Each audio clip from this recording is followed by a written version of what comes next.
Hello, everyone, and welcome to Dr. Deep State. We have a very special guest with us today.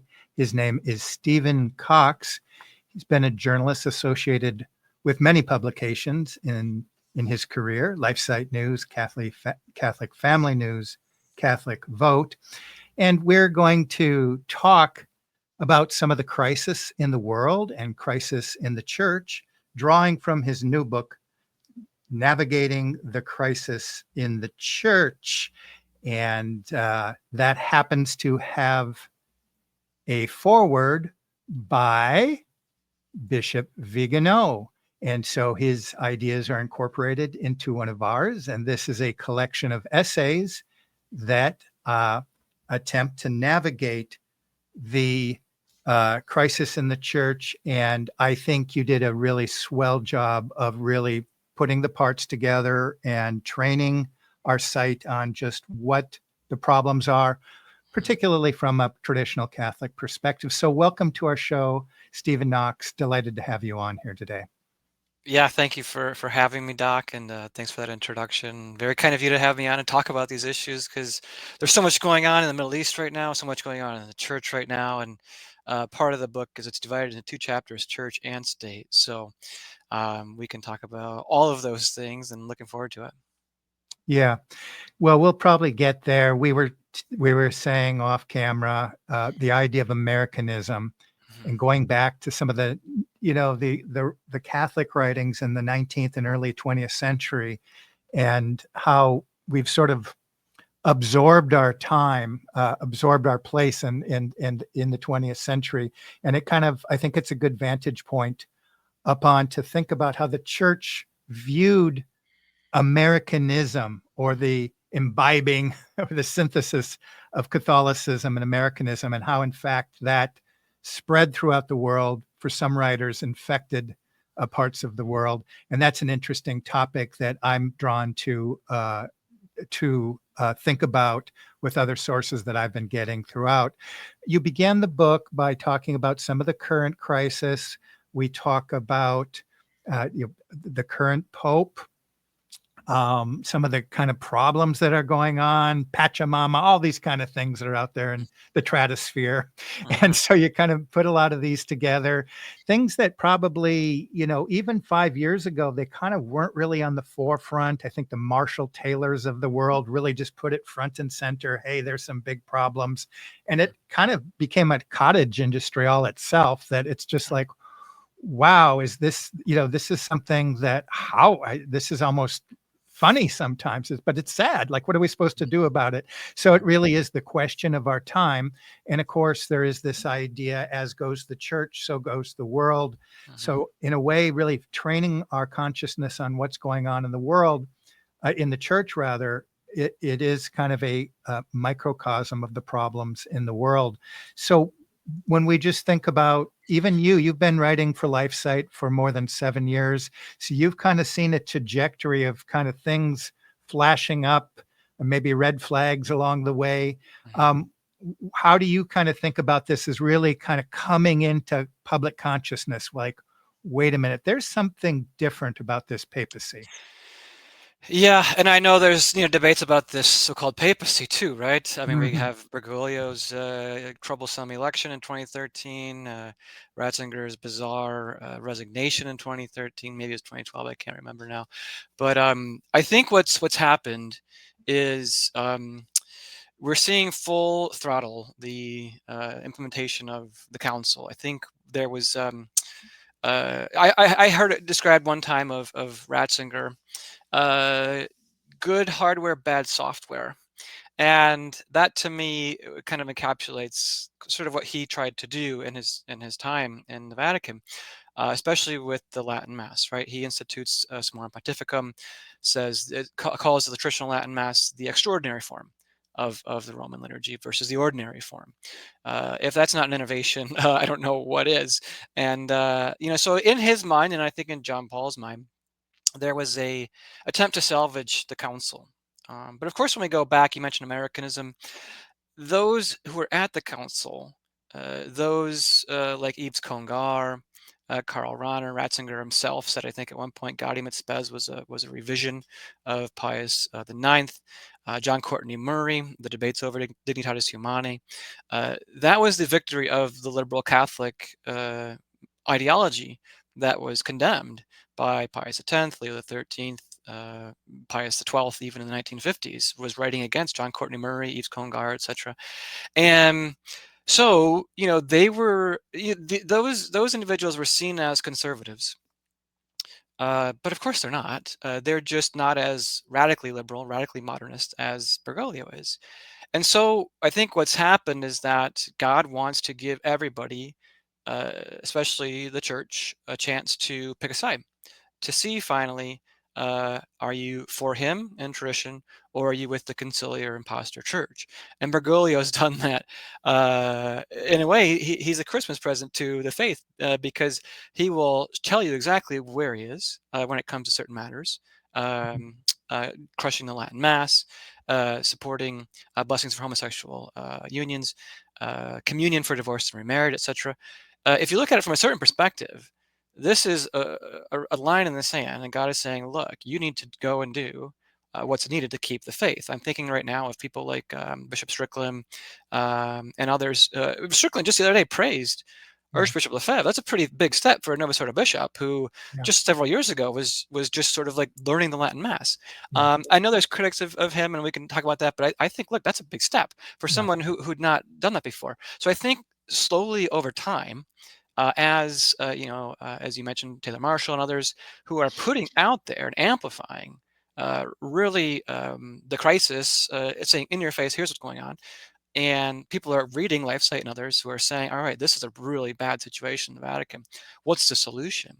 I think God is pouring out simultaneously his grace on clergy and laity to say, all right, here's what we need to be doing. We need to ultimately, Doc, to, in my view, have clergy do what's necessary. And what I mean is they need to be ordaining, they need to be consecrating bishops and priests in order to keep the faith and not seek permission from Rome, because Rome's in apostasy right now.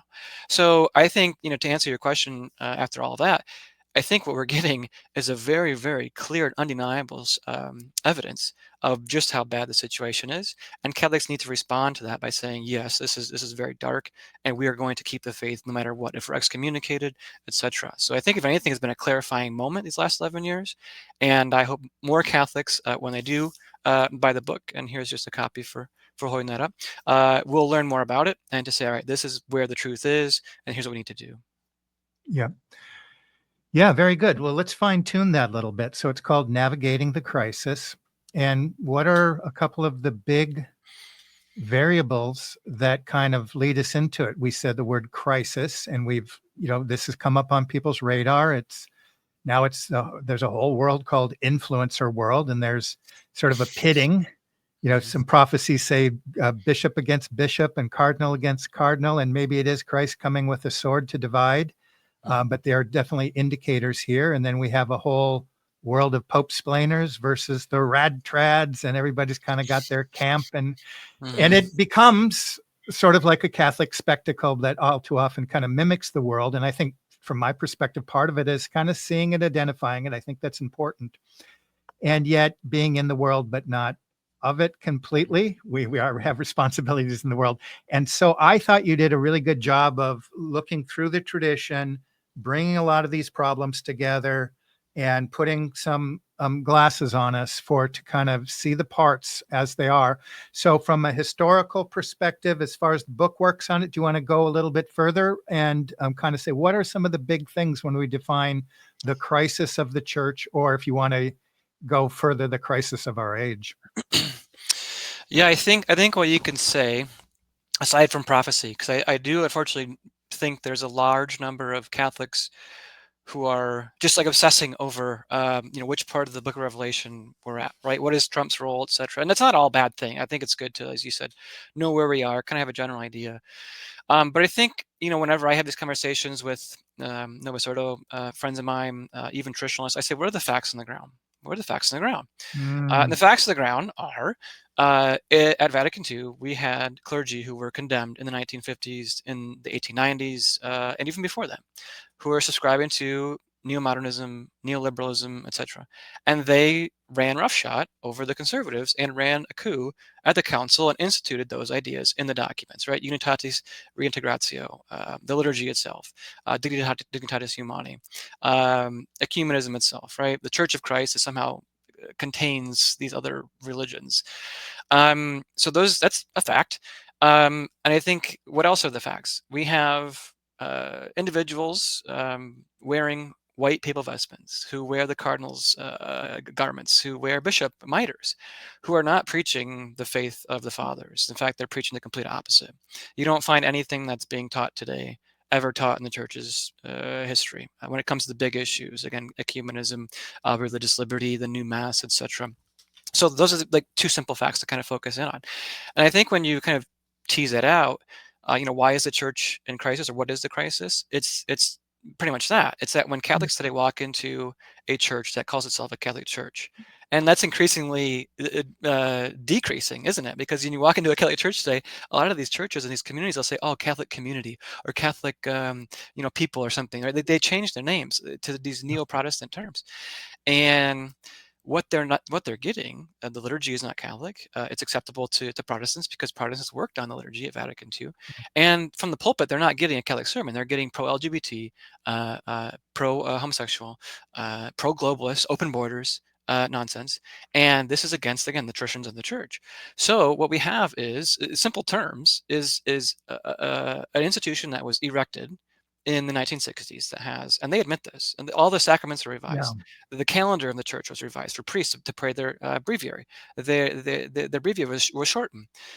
Spirituality has changed. I mean, I went to, several years ago, a retreat put on by a traditional group of priests that do the Ignatian retreat in the original St. Ignatius of Loyola way.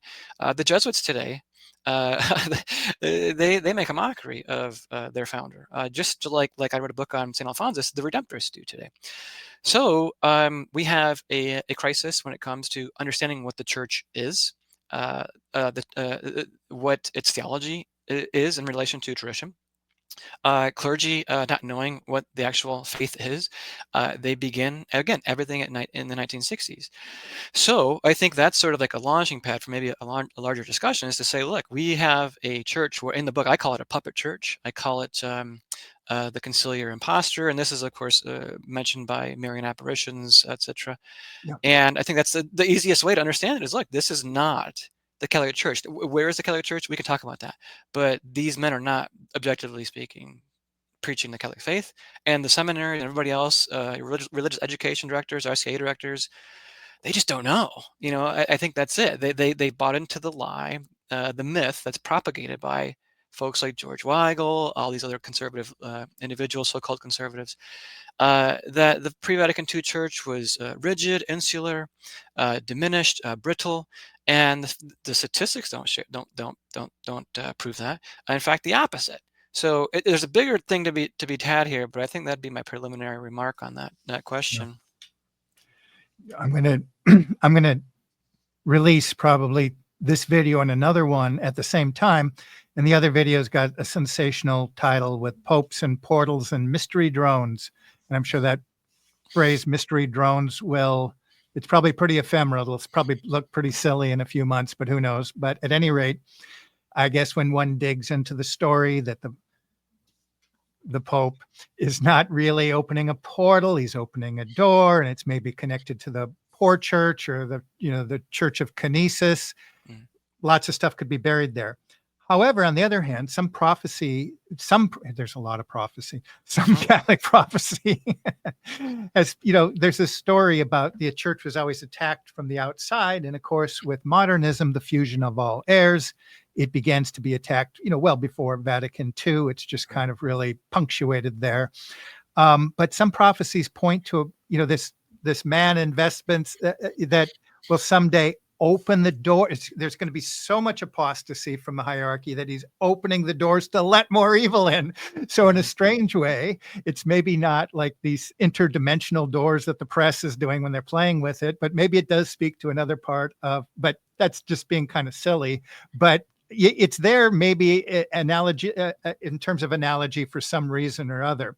Hmm. But certainly, before we kind of get into the mixture of state and religion, obviously it all comes back to one form or another of modernism got into the church. It's Hmm. in our faces right now. It's inevitable. People that tried to explain it away, had to finally deal with the Pope in Indonesia saying in front of a group of people, there's many paths.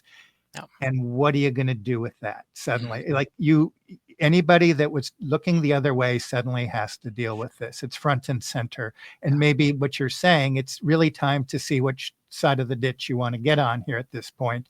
And of course, as good Catholics, we should try to stay somehow in the mystery in the center. So that's a long way of saying, I'd like just to hit on, I think we have an idea that the church, we can see in one sense, the world can see, like I listened to John Weston last night, and he was saying, a Protestant came up to me and said, I want to be Catholic. And he said, is it the Pope? Is it the Blessed Mother? Is it, no, no, no. It's like with all of the craziness coming out of the papacy, how can you become Catholic? Hmm. And of course, I think we have when we face it front and center, it's actually a vindication that this is attack on the mystical body of Christ. It's the passion of the church. But strangely, at the same time that the crisis is so in our face, we have these record numbers of young people that have a thirst now for the traditional Latin Mass. So that Hmm. seems to be some kind of saving grace.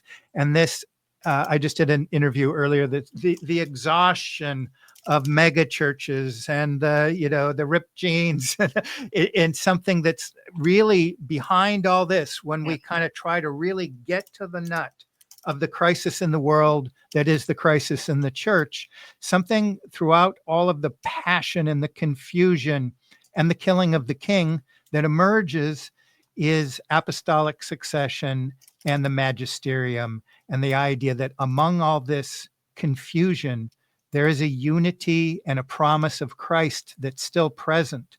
And so there's so much hope, Hmm. yet it's surrounded Hmm. with the spectacle and the confusion, a lot of it brought on by the hierarchy themselves. So, if you can comment on that, but a fun Yes. direction is thinking about how to deal with that, or you're into talking about the politics, but so much of politics ends up kind of coming through, an American vein, because America, as Tuckville said, whatever's happening here is going to kind of be a blessing or a curse on the rest of the world. And I say that's probably true of Catholicism mixed with Americanism, which is a lot of what we're essentially seeing in the world today. Hmm. So, your book, some parts of it that I really liked were just talking about, just really thinking about if we're going to get it right, even our perception of this right, there's just a lot of things. It's like oil and water. There's a lot of things about Catholicism and just the American Masonic Republic project that just don't mix. And we kind of have to start getting kind of clear about that. And you were doing quotes from some of the framers and the fathers of the church of America.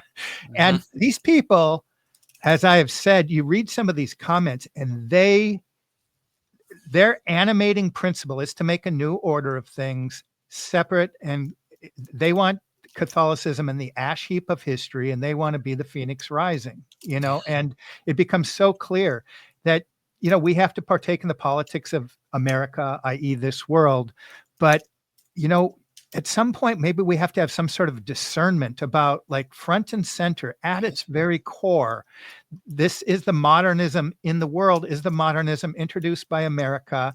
And when you fuse it, I'm talking too much, sorry, but when you fuse it, it's trying to take traditional Catholic theology and fuse it, as Teilhard did, with evolution, because essentially this is a Masonic evolutionary model of reality. We have to kind of start, like, maybe when we engage in politics, we should always have that first principle in mind. Yeah, that's absolutely right, I think. And what you said at the beginning was brilliant. I want to comment on that first because you did see when the liberalization of the Latin Mass occurred under Benedict, young people and young clergy, those who wanted to become priests, there was an uptick of interest as well as attendance in the Latin Mass. I think Catholics, young Catholics especially, because I think they've had more time to be free from the long shadow, or they've been outside that shadow of Vatican II. They've studied a bit more on their own, and yes, many have gone to the prize institutions of that promote the Vatican II myth, Steubenville and others. But I think what you saw was that ultimately every soul that's ever been created, every person on this planet is designed by God to be Catholic, and the Latin Mass, as well as legitimate Eastern rites, Eastern Catholic rites. Those are what we are inclined to, because beauty attracts in every way, not just the sounds and the smells and the bells, but doctrinal purity, clarity, Mhm. etc. And so I think of the phrase, I forget who said it, "No lie can live forever," and I think God is not going to be suppressed. And so what you see among young Catholics, especially like just secular young men, the Zoomer generation, there was a poll recently that just came out about young men, especially, not being Zionists. And I think that kind of spooked the groups like the ADL and others who said, okay, why is this? Why are not more American young men sympathetic to our cause? I think it's because they're so far removed from the propaganda surrounding a lot of things. And so the same thing goes with the church, that young Catholics have an interest in something that the church cannot control anymore, which is why Bergoglio shut it down. And what we're seeing, I think, more especially in the secular realm too, is, as like you said, more young Catholics, at least the ones that I'm talking to, they are aware that the American Republic is a Masonic experiment, and that Catholic integral political theory, correct thinking about the kingship of Christ, which also blew up this previous summer with Candace Owens and everything, and Ben Shapiro.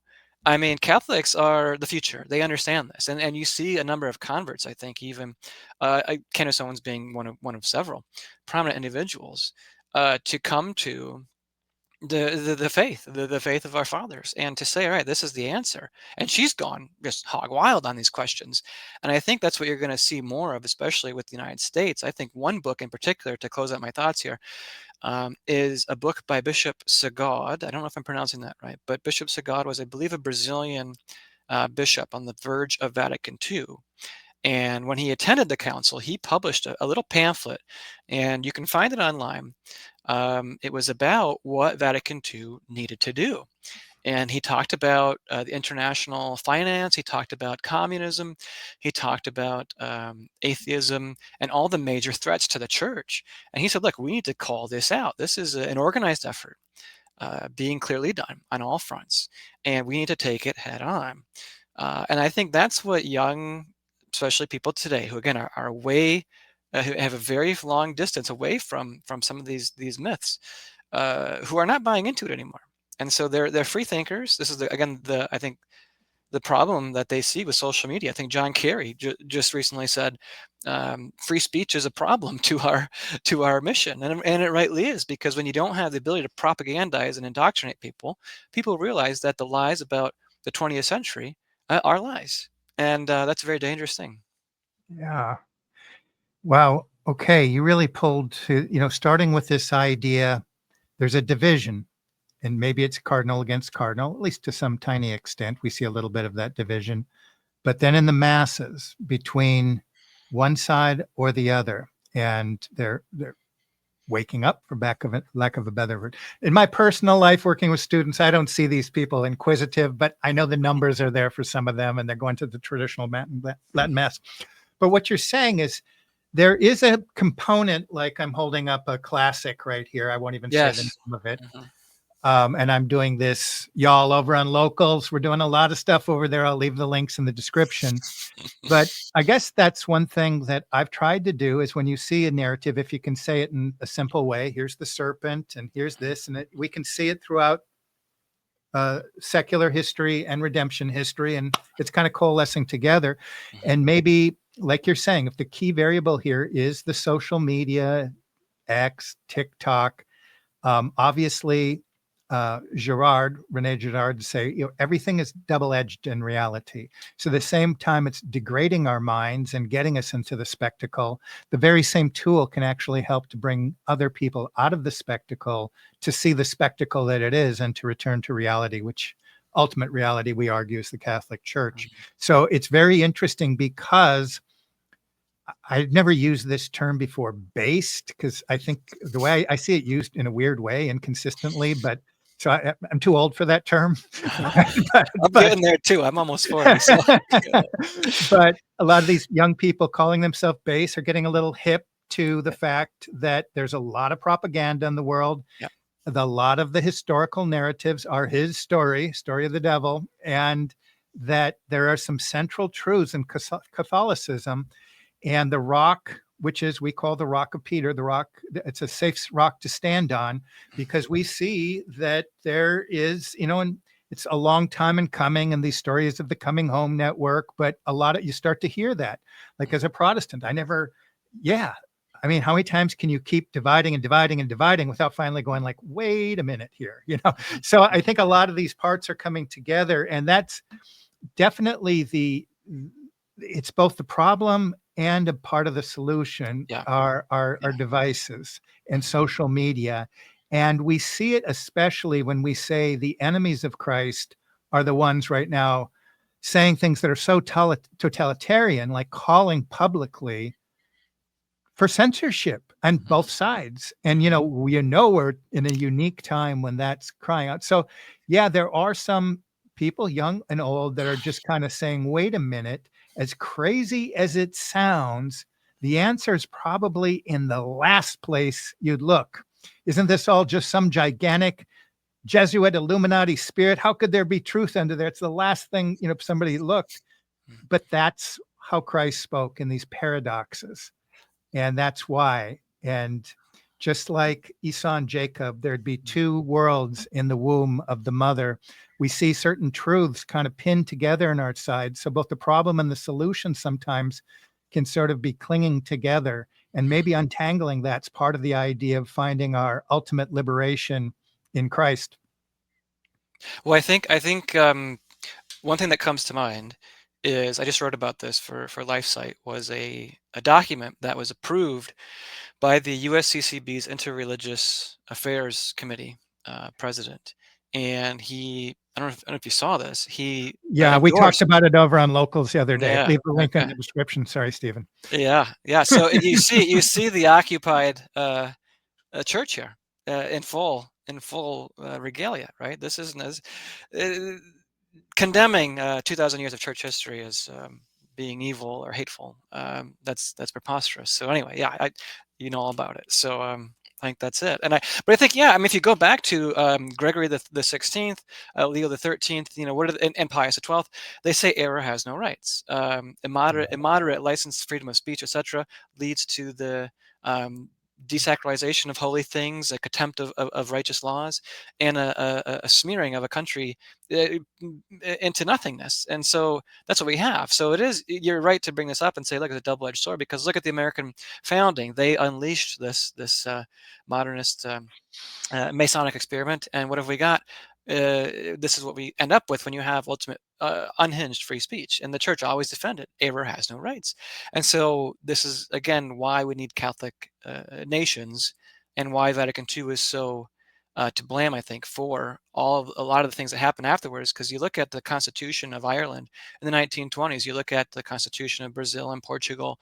These were states that recognized the kingship of Christ, and they understood the danger that's going to come with it. Look at the floor debates that took place at Vatican II over Dignitatis Humanae. It was the conservative countries, Brazil, Portugal, etc., who said, "Look, this is what's going to happen." And what do we have today? This is what we have: transgenderism, all this sort of stuff. The stuff that was occurring in the 1920s Germany, to be quite honest. Yeah. So that's a problem, and the church has the solutions. We just have to get those truths out there, I think, because they've been so obfuscated, especially by church authorities. One of my, again, some of the the my favorite parts of the book were just listening to, you know, how the papacy and other theologians of the 19th century looked upon America, and they saw the eventual direction. They saw that it would essentially, we'd be bound in chains, that in a sense that we would learn to love our servitude.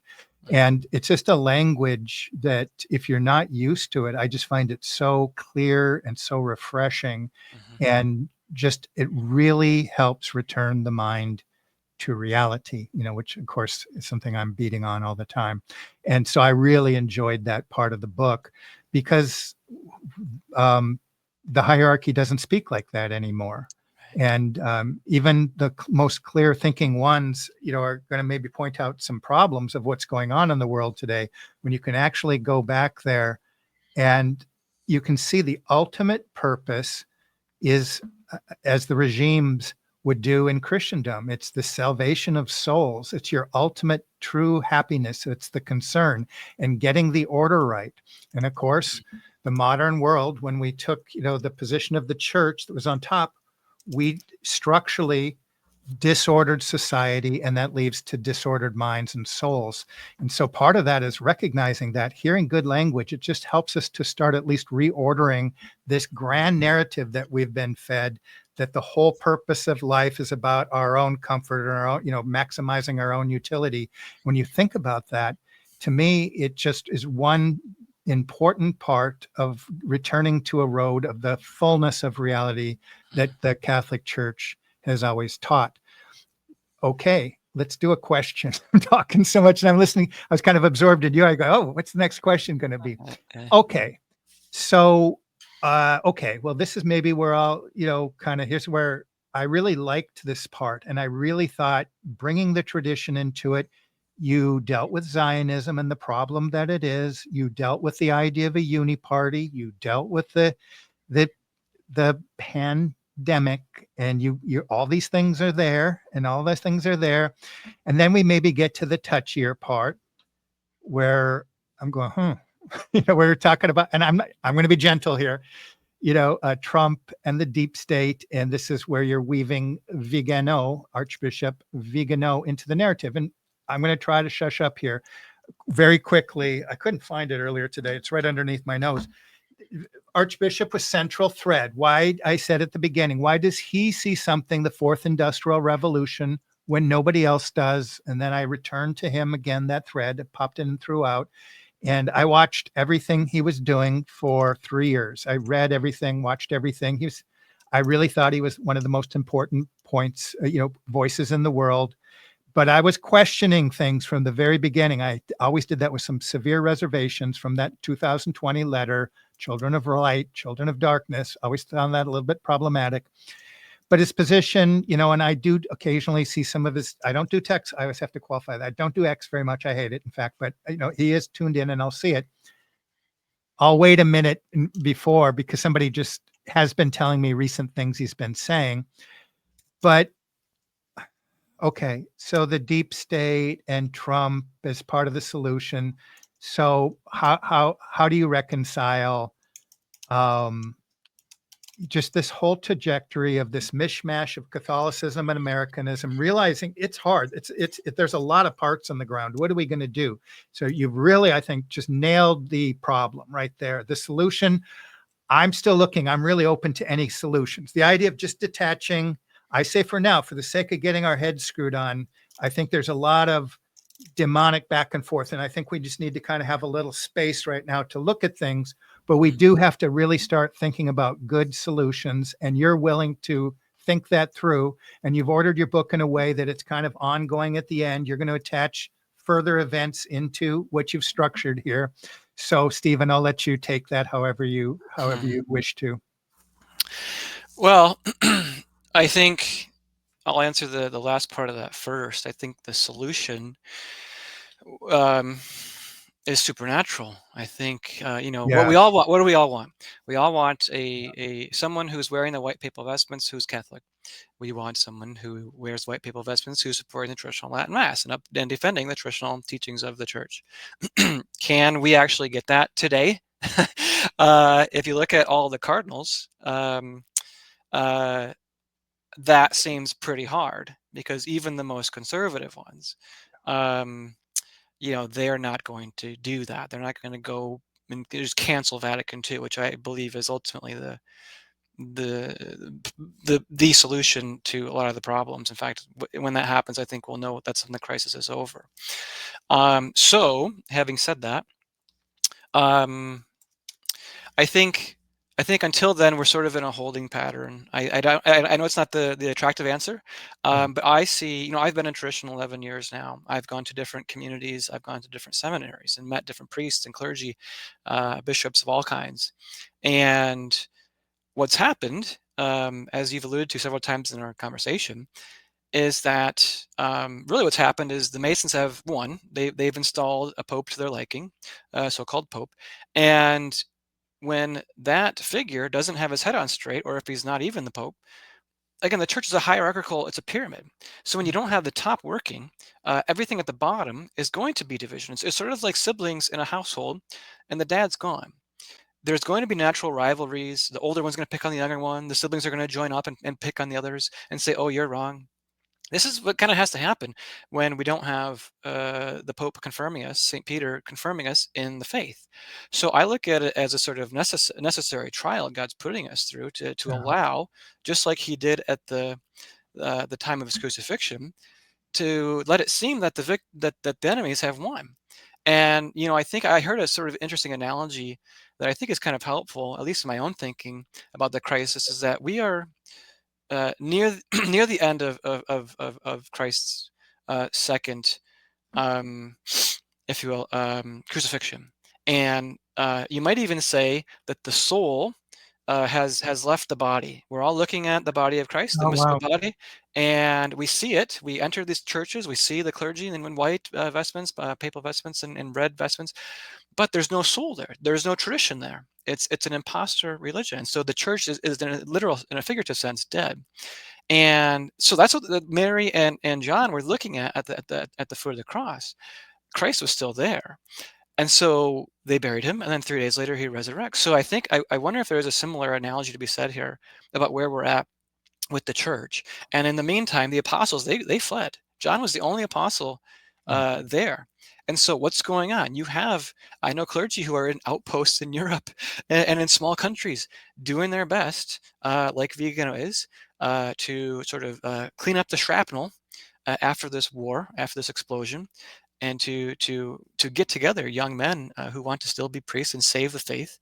And I think that's sort of an interesting way to look at it. I have more to say about your question, but I think that's Sure. probably a good start to what you were kind of getting No, at. go ahead. Go for the other one too. Well, I think, look, look, I've had, again, conversations with many people who will say, Trump is a plant, he's a Trojan horse, he's a longtime Democrat, and you never would have gotten the COVID shot approved to so many people, and he's defended. And I've written about this multiple times for LifeSite, Operation Warp Speed, 4 or 5 times now, and he's still not relenting. And there's obvious red flags. I mean, anybody who has come to the position of power that Trump has, you look at his donors. You look at, I mean, he was in Manhattan, for crying out loud. He knew all the right players. His daughter and son-in-law, Jared Kushner, they're complete Zionists. He played ball with those individuals. Um, so I understand all that. I think what we want, or what the hope has always been with Trump, is that, okay, what was the sort of threat, or what was the message he was sending? One, he destroyed the Bush family dynasty. I mean, if you recall, Jeb Bush was going to be a shoo-in for the nominee. Trump normalized the message of putting America first when it came to globalization, neoconservative policy, adventurism overseas. So those were really good signs of important steps to be made. Trump, at least during his first term, also said a lot of pro-life things, and to his credit, he helped get Roe v. Wade overturned. I think there's been more things that are worth calling attention to, that are probably problematic during his second run up now, but I think um, just to take one example in particular, his relationship with Israel. Trump was not the preferred candidate for the Zionist Party in the United States when he ran for re-election. It was Nikki Haley, as well as Ron DeSantis, who were both backed by Miriam Adelson and others. Trump, in fact, had a big falling out with Netanyahu. You'll recall Netanyahu was one of the first people who tossed him overboard and said, "I'm welcoming Joe Biden." So Trump has had a pretty frosty relationship with Netanyahu. I think that counts for something. I think I like to think that Trump is more transactional on this question more than anything. Although it's obvious, I've written about this again at LifeSite. Most all of his foreign policy picks are completely in the pocket of AIPAC, and he's accepted money from them as well. So I think there is obvious concern. I think though, with the alternative, and maybe the alternative was set up for us, right? I mean, maybe they put up, hey, cackling Kamala, because they knew that the country wouldn't go for her and it'd be a landslide, and Trump's gonna, maybe he's gonna do another round of pandemic stuff. But I mean, I again, it's hard to say anyone's perfect, and I'm not wedding myself to any of these things, but consider the alternatives. I think Robert Kennedy is going to hopefully bring some sense to things in HHS. I think Tulsi Gabbard could be a voice of reason there.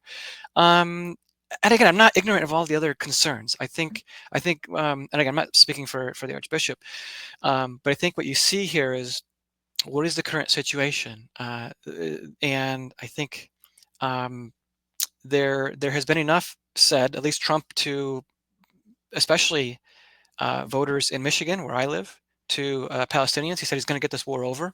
I do think that the manner of which he was attempted to be killed, and I don't know your thoughts on that. I do think that was a legitimate assassination attempt, but I'm open to being persuaded otherwise. I think the manner in which he was going to be killed, a headshot on live television, recorded for everyone to see. What other president got killed like that? Well, we know it was JFK. Why did he get killed? I don't think it was the CIA. I think it was quite obvious because of his his hostility, or if you could call it that, to wanting AIPAC to register as a foreign entity, and his demand for Israel to have inspections of its Dimona nuclear power plant. I think those same forces may be behind what happened there, and I think if that happened, Nikki Haley would have walled straight in, because that was a Saturday night, to the convention on Monday, and would have been anointed by Miriam Adelson and others to be their champion and supporting Netanyahu's war going on in Israel and in the surrounding countries. And I think if Nikki Haley was president right now, or coming into president, the response to his recent action in Syria would not have been what Trump's was, and that was, we don't have a dog in this fight, we need to stay out of it. It would have been, sign me up, I'm going to come over there, Mr. Netanyahu, and I'm going to stand in the Golan Heights with you. So I think there's enough there to say, okay, there's hope for Trump, notwithstanding a lot of these other concerns. And I think that's my number one issue, is how is he on a global stage right now? What does his presence mean? Does it give us at least an opening? Can we crack the door open? I think that's kind of my overall view, but I know there's other ones, and I don't pretend to have No, all and I know figured out. you watch the channel, so you have an idea of my view. But I think what we're talking about, I would have a different take on all of this, that it's theater. So, but here's what I think is 2 weeks ago, I did it on locals because this would not fly on this chapter, and I just preferred to do it on locals. And me and another person, Aaron, did a breakdown of, I think it was really captured, Gemma O'Doherty, the Irish journalist. Now, she's got a very distinguished journalistic career behind her, but she's a rebel over there, right? Great voice. And she's going toe to toe with E. Michael Jones. And they've done it a number of times. And they'd already gotten over the whole race issue that they'd been talking about. But here's where we're at right now, I believe, me and you, Stephen. And I see the problem. I do not have a solution. But here's the thing. I agreed with her.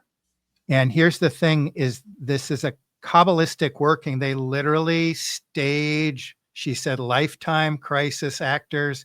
And it was about the lesser of two evils. And E. Michael Jones said, straight up, I take everything at face value and then I hand it back. Now, I made the statement, before that, this is kind of the problem of our time. if the media, as Casey said in 1980, everything we give them will be an upside down. If we're repeating those things and bearing false witness, not that it's a big sin, I'm saying, but we're just repeating an upside down version of reality. So when you want to take that opinion like I do, I see the problem. Now you're in conspiracy land and everything's a conspiracy. And Michael Jones said, hey, Gemma, if you want to talk that way, let's just talk baseball because we have nothing to talk about. And it's a real dilemma if you're a journalist because you have to kind of report. You can't kind of second guess everything or wink, wink, or put scare quotes on every time you talk. So where do you begin as a foundation or a touchstone to speak about events in the world? So it is a problem. I identify that because we want to hear what's going on. In my deep state analysis, I kind of see that whether we're talking about deep history or the events of the world, that there's a lot of staging. As a centerpiece, I always see, we know the long game is to kind of prepare the world for this new figure and a new order of things. So that's the long game. And we always see geopolitically the parts being put together. But, and I'm not putting you in a difficult position to respond to this, but it is having a currency to have a language where at one time, Nikki Haley would have done that and she was the preferred choice. At the bottom of all of this, what I did is I created a channel called The Deep State because how it's manufactured in the media has always been by design deceptive. It's a deep historical force that works both parties around the world, certain, dialectic in that direction. And so you almost have to kind of learn the language and it's a problem. And very few people are able to do it or willing to do it or open to doing that. But then the other side of it is just repeating the BS of these puppet actors and just repeating their script lines from the real deep state, which is, yes, which I identified typologically as the synagogue. And then once you start dropping words like that, and this is the thing, that it's a crux. And I don't know. And how do you navigate somewhere between what you're doing and you understand the channel, you understand what I'm talking about, but you still have to kind of perform and tell stories in your world. To me, when we talk about the idea of kind of navigating the crisis in the church in our world, it's somehow trying to find other voices of whether we use the word spectrum or however you want to do this, of having kind of a currency in a charitable means of understanding and a real desire to truly pull others toward what we think is truth. And, truth is something that is competitive. We believe it's the Catholic Church, the traditional church, but sometimes that territory has to be navigated. So with all that said, I'm not expecting a magic answer or anything like that, but do you see what I'm saying? Because I said yes, the problem is in the trad community, great at doing all of the, the doom porn and this happened and this clown mass over here and this, never identifying the enmity. And what they do, that is Kabbalah. It is to create the whole theater of the mind. So everything is away from the church and the complete symbolic economy is messed up and self-referential. And there's a dilemma because when we repeat these stories, sometimes we can fall victim of that. The other side of it is, oh, everything's a conspiracy. Let's just talk baseball. yes. So let me say, totally agree on probably a lot more than we disagree here. There is a lot of staging for sure. I think let's look back to what happened in Las Vegas shooting a couple years ago. I think that was over 5 or 6 years ago, right? Whatever happened to that? There's a number of other things that are happening that are clearly, obviously staged, right? Think of this. Was there just a school shooting of a Christian school? Was this in Wisconsin, I think, recently? Personally, I haven't looked too much into that. My instinct is that was an organic event. It wasn't something that was.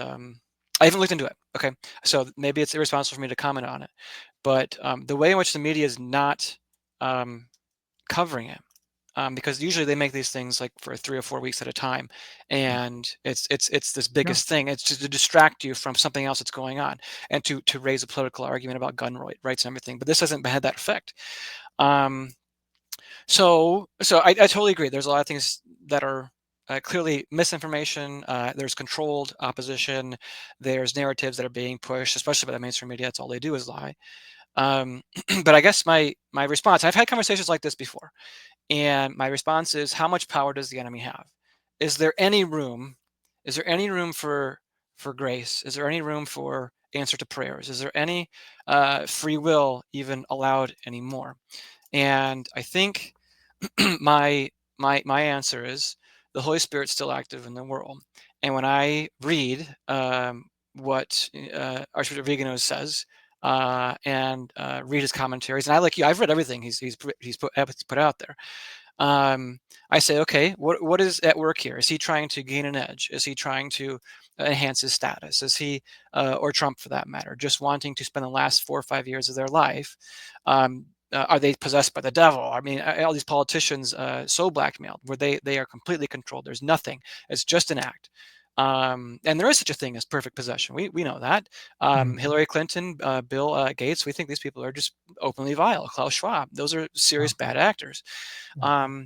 I think you can see that from what they say and what they do. But I think the danger in again the opposite way is to say, okay, then as you said, everything's a conspiracy, everybody's controlled. Where is God in all this? And maybe God's totally allowed everything to be corrupted. There's no one you can trust. But I don't have that sense, even after praying about this stuff, and I trust me, I know people pray about this and they have different conclusions than I do. But as far as I can go, I can only judge as far as I can judge, and I pray and I think and I will read and I will compare all the same things that you're talking about with the misinformation. Okay, who's to benefit from this story being out there versus that story being out there? Who's the disinformation coming from? What are the sources? Who are the journalists who are promoting it? And you do have to do all those cross checkings and to say, okay, what are the facts here? What can we get down to? Again, my only answer is I haven't personally gotten to that point ultimately where I think just everybody's there. And maybe I'm not saying you are either, but I think sometimes I have run into folks like that, and it's like, well, okay, they're just obsessed with prophecy, obsessed with the Book of Revelation. I mean, Mm. look, what are the facts on the ground? I don't know. I mean, I think we have to judge largely. What does Christ say? By their fruits you'll know them. And Yeah. sometimes there's good fruits, sometimes there's bad fruits, sometimes there's good and bad fruits in the middle. So you have to untangle that. I can't say again. I have Yeah, the I best think one answer. of the problems is the Catholic media is it just repeats the mainstream media, so it's become its own spectacle, and like a voice of my perspective is not going to get in there. And not that I'm okay with that. That's not where I'm going. But there are some times, like somebody wanted me to talk about the Eargate, okay, with the Trumpster, and not to trigger anybody here, but so I do think there's key events. Like I think one of the critical things, I did another show, I did 2 shows today talking about Willow. This is a new, very dangerous AI demonic device. So there are critical events that we need to be critical about. And so I'll just go to it. Like, this isn't big pushback, but I did a video just to do it. I don't talk about bang bang events. It's not my thing. So I did one, and it was called Killing the Magic Bullet Messiah, where I went through and I told people, watch it. Don't just think about it. Stop listening to the press. Watch this two sets of different forensic analysis.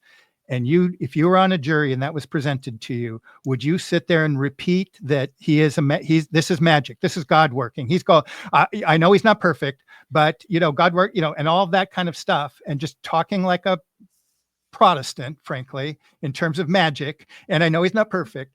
And, so all of this kind of buildup about how we should think goes out the window. Our Catholic sensibilities about tradition and being stable go out the window. It got to be a lesser of two evils. We got to get into it. And that's just one thing. And the other thing is, because tied to the hip right now is Elon Musk, and Boy Wonder is a lifetime actor in my estimation. It's just all there. You don't have to do. It's a matter of if you want to believe it. So I know I'm not everybody's a deep actor. I don't do that. I look at the ideas and kind of weigh them out, but sometimes the connections are a little bit much. But I only usually do on here. But right now, coming on, and we don't have to get into this, Noahide, the technological singularity, the Trump administration, the whole staff is doing those 2 things that we're talking about here. They're bringing in the singularity and Noahide, and geopolitically, he has been completely one way or another behind the over $1 billion every 2 years going to topple Syria. And okay, we don't need to get into all that, and you don't need to respond to that. But my kind of thing is just people should be open to at least having one voice in the room that's going to kind of say, with an empirical eye, because that's the idea of the spectacle, where you become mediated by images and the hype and the aspirations more than let me actually look at the forensic evidence. You were just talking about that. So, and look at all these so somehow he's doing 5 Neuralink, AI, cyborgian projects at once, and yet he can sit and hang out days at a time, hip to hip with Trump. Obviously inserting AI into government. Okay, I've done enough. So I guess that's where I'm at. The navigation is that we do have to be. I know people get swept up into this kind of thing. Everything's a lie, but there's also that can be corrected. Yes. And there is these strongholds of everything's the Jason's problem or everything's fake. But kind of dealing with it as part of the pathway of at least acknowledging that Yes. that is part of who is an enemy of the church and how that fits together. So Yeah. I know you're bubbling up and you have a few things right here. And I'll be frank with you about Vigano. I think his mind has been captured. That's the most generous way I can say that, because sometimes when you do see after the fact that you see the most bloodthirsty war hawks, dual citizens, again being put into administrative positions, you at least have to comment on that this is, and you just did, I get it, this is more than a problem. You have to see all the people in place to implement the singularity. And that I'm talking about, like the kind of stuff, quantum entanglement, demonic technologies that are being in place. And we can't get swept away with this messianic, it was only a centimeter. If he would have turned his head, and I know the story, I know the base of the platforms love these stories.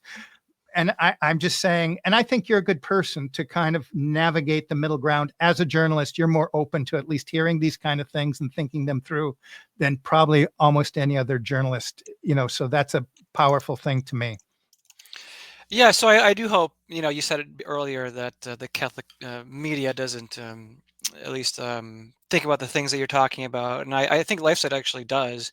We have articles, especially by a young Some man of named them. Matthew McCusker, who's writing about the Noahide laws, as well as But they'll talking about flip around and do a Trump backflips the next day, and that promotes a little bit of double-mindedness. But yes, they have been doing those stories. Yes, but when you kind of come back and then you know what I'm saying. Okay, I'm Well, I'm sorry. not sure what you mean by Trump backflips. I mean, I read my articles on his picks Not you. for I'm saying both. the platform. Sometimes they'll come back with a different author and a different day. But that was I was surprised when they did those pieces on LifeSite, and I give hats off to that.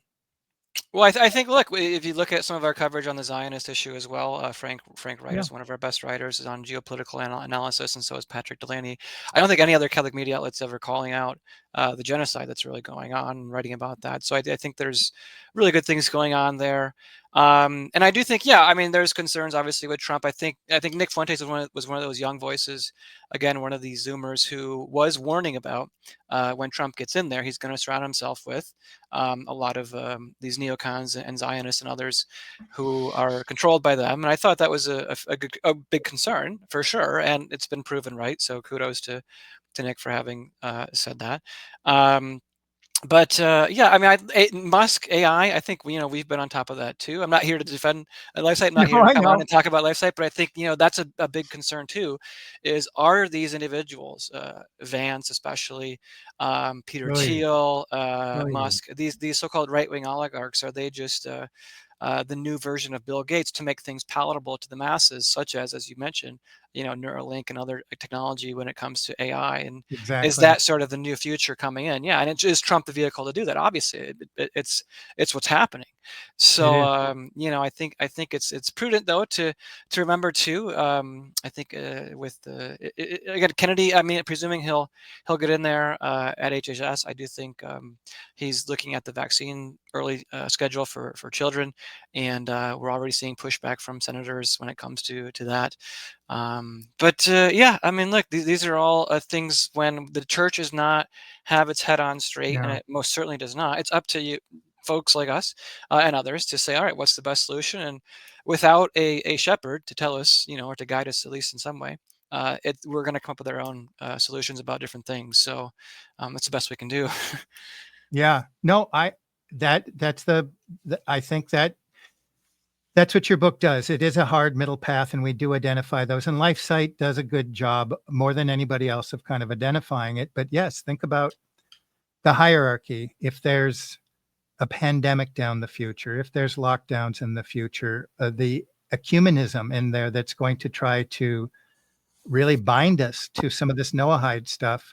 And that's really ultimately the problem, is that we're lacking a shepherd in the church. And maybe that's where we could kind of pull things together. We do it, over here in our locals community. We try to have one mind and speak about that and have fellowship and kind of deal with that, hopefully in a level-headed kind of way. And that's one solution. We do, as Catholics, have to be engaged in the world, and we can't just, I understand. I do think we have to kind of call the script out, but that's a dilemma. We do need to engage in the world. We need to call out evil. We need to protect our families. We need to protect our civilization, what's left of it. So yeah, I mean, and that's why this book is very, I think, important, is because you pull all those things together. And the kind of thing is kind of pulling stories together as a journalist and somehow having a little bit of perspective on it is something that you value and you want to do well. So I think that's why the book is important. Well, thank you very much. I appreciate that. And I think, it's obviously difficult times, difficult answers. I don't think anyone's going to have, we're all going to trust what we've thought is the solution here, and cling to those clergy who are speaking, to us more than others. And as we try to figure things out, we can only go so far as God's going to allow us. I mean, that's ultimately it. I mean, the solution is going to come from Him. In the meantime, we're sort of being left as we are. And I think to that point, though, I think God's going to give us the clergy we need in our life. I mean, I know a lot of Novus Ordo people, as well as like early trads who are just coming on. They're not as far as probably where I'm at, but God wants to save every soul, and He's gonna provide us the clergy we need. Which is, again, I think God's raising up certain clergy to answer that void that's been there for so long. Because again, without a pope with his head on straight, who can we look to? We're only gonna be able to look to those ones who God gives us. I think that's kind of where we're at. So Okay, so kind of let's get off the politics now. And I knew this would happen. You dealt with it very well. I'm impressed. So let's just finish off with something that's equally speculative, which is Catholic prophecy. Because you said, really, at the end of the day, we need to be engaged. But the answers, I think, in some ways are so serious. And the problems that we see in the world, we can trace right back to the hierarchy of the church. And they seem to be one and the same, just like the deep church and the deep state seem to be one and the same. Catholic prophecy speaks a lot about a supernatural solution. Now, there's some variation among prophecy, but a restoration of the church at one time or another. Do you come down on any kind of prophecies or timing, without going way into prophecy and getting our heads in there? Where do you think we're at in terms of that kind of thing? Do you think to me, it looks like a sort of chastisement's inevitable. Any kind of final thoughts that you have in that direction? yeah, I mean, I think the time we're in now is sort of like the Babylonian captivity, I think, and that lasted 70 years. And 1965 was the end of the council. 2035 is 70 years after that.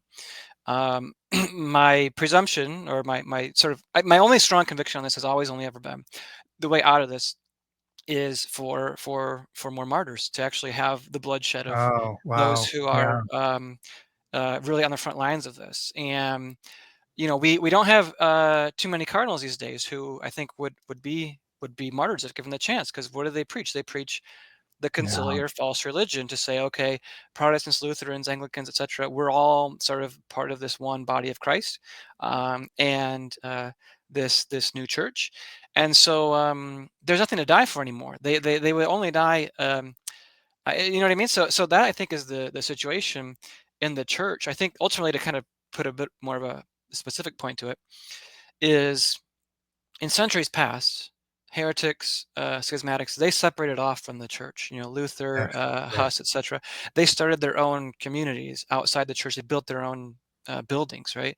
The schism that happened now, of modernism, is inside the church. They didn't split off and create their own buildings, although they have since then. They've built awful, disgusting architecturally, buildings that are just repulsive. Um, they, again, noble simplicity. That was the Vatican II call for new architecture. But they've retained the building. So the schism has occurred, and yet they've retained the building. So again, like I said earlier, when you walk into a Catholic church, this is what you get. You get a false religion. So I do think there's my strongest conviction has always ever been the church is in a Babylonian captivity. The true faith is bubbling up in pockets where the faithful really are clinging to the faith, where those clergy are rising up and wanting to actually be priests, and God's giving them some formation underground, of some of whom I know. And I think it's only going to be over when we all sort of, those people, I think, maybe you and I, who knows, shed our blood for the faith. And so that's, I think, what's going to rejuvenate the church. And I know there's a lot more prophecy out there. I just haven't got into it. I just have never No. found it particularly all that interesting. I think this is the only two things that I sort of find attractive to my own self. So Yeah, Stephen, that's exactly my sentiment, is that typologically it'll go around until we have the minds and hearts of martyrs. Nothing supernatural. I think so. Regardless, we need to have the spirit of, and I think, for me, I made the thesis that was opened with Saint Stephen, and it can be retained by that spirit. So with the confusion in the church and navigating and who was he talking to, by the way? Saint Stephen. He was yes, and I talking said, I don't think it to can the be, enemies of Christ, right? it can't be decoupled from that, I Yeah. argue. Mm-hmm. And again, I'm doing a video simultaneously with this, and I'm saying this today. Um, in Romans, beginning of Romans, they knew God, but in becoming wise, they became foolish because they didn't want the truth in its fullest. They wanted for convenience. The book of the Apocalypse, the same thing. They did not love the truth, following the cross in the hard way. So you have to have that spirit of truly believing in heaven and hell, and just thinking that what are the comforts of this world? And that's the seduction that's always around us. And it's hard to get ourselves outside of it. But really having a heart of a martyr, I think, is the way we need to look at the events in the world, and how we need to really approach the faith individually, and kind of attract ourselves to other people that have that spirit that have that spirit, because I think it's where we're called to be at this time. So I like the fact that you finished on that. And let's wind it down. And I want to have your final thoughts before I let you go here. Stephen, could you put up your other book, please? And I like the cover of that. Yeah, thank you. I wrote this book several years ago. It was published actually 2023, published mostly for my siblings, because St. Alphonsus was a great aid in my conversion, really a conversion from just a Novus Catholic to a traditional Catholic. I think it really is a traditional conversion. And I wanted to share that journey, as well as his most intense and practical, I think, teachings for those who are closest to me, in a very simple way. And it does that in definitely half the pages of the Navigating the Crisis book. So it's a bit more practical, hands-on. Working on a sequel to that one, Doc, and it's going to be called St. Alphonsus for the 21st Century, A Refutation of Modern Errors. This one is called A Handbook for Holiness, so it's a bit more spiritual. But the refutation of modern errors is going to be a bit more hard-hitting, talking about the issues we're talking about today from a Liguorian perspective. So. Okay. And outside of your book, if people want to look to any of your writings or appearances, where can they find you? I am on X, Stephen Kokx. You have my name right there in the bottom corner. You can find me there. You can just YouTube me as well, or just go to LifeSite News, Catholic Family News. Also, I'm blogging that for them. But mostly X. I'm really active on X these days, and trying to bring attention to the geopolitical issues going on, especially going on in the Middle East. I do think there is, to answer a question you asked earlier, there is some prophecy involved in that. I think this Greater Israel Project, that's definitely something going on there. I wonder if Israel, others have said this before, this time maybe will Israel assassinate Trump? Will they blame it on Iran, start World War III? That's not the note you wanted to end on, but I think there's something there. But anyway, we could talk more, Doc, and maybe we'll do it next time in the future. So.